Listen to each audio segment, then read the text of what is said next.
മുത്തുനബി തങ്ങളും അബൂബക്കർ തങ്ങളും കൂടി മക്കയിൽ നിന്നും പലായനം ചെയ്തുകൊണ്ട് മദീനയിലേക്ക് പോകുന്ന സന്ദർഭത്തിൽ ശത്രുക്കളിൽ നിന്ന് രക്ഷ തേടുന്നതിന് വേണ്ടി അവർ സൗർ ഗുഹയിൽ കയറി നിൽക്കുന്ന ഒരു സന്ദർഭമുണ്ട്.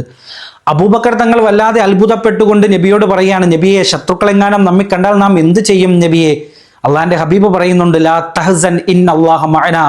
അബൂബക്കർ തങ്ങളെ, അങ്ങ് ദുഃഖിക്കണ്ട, അങ്ങ് ഭയചകിതനായി മാറണ്ട, അള്ളാഹുവിന്റെ സഹായം എപ്പോഴും നമ്മുടെ കൂടെ ഉണ്ടാകുമെന്ന് പറയുകയാണ്.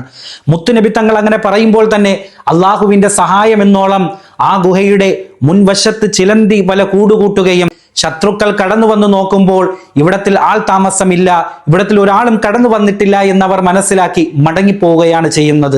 അതാണ് അള്ളാഹുവിലേക്ക് സർവ്വതും തവക്കുൽ ചെയ്തപ്പോൾ അള്ളാഹുവിന്റെ സഹായ ഹസ്തങ്ങൾ കടന്നു വന്ന ഒരു സുന്ദരമായ ചരിത്രമാണ് സൗർ ഗുഹയിലെ ചരിത്രം നമുക്ക് പഠിപ്പിച്ചു തരുന്നത്. അതുകൊണ്ട് ജീവിതത്തിൽ ഏതൊരു പ്രതിസന്ധി കടന്നു വന്നാലും നമ്മൾ അടിപതറാതെ ഈമാനിൽ ഉറച്ചു നിന്നുകൊണ്ട് സർവ്വതും റബ്ബിലേക്ക് തവക്കുൽ ചെയ്ത് മുന്നോട്ട് നീങ്ങുമ്പോൾ അള്ളാഹുവിന്റെ സഹായം നമുക്ക് വന്നെത്തുകയും ആ പരീക്ഷണങ്ങളെ തരണം ചെയ്ത് നമുക്ക് വിജയം കൈവരിക്കാൻ സാധിക്കുകയും ചെയ്യുന്നതായിരിക്കും. അതുകൊണ്ട് പരീക്ഷണങ്ങളെ നമുക്ക് വളരെ സന്തോഷത്തോടു കൂടി നേരിടാം. അത് റബ്ബിലേക്ക് ഏൽപ്പിച്ചാൽ മാത്രം മതിയാകുന്നതാണ്.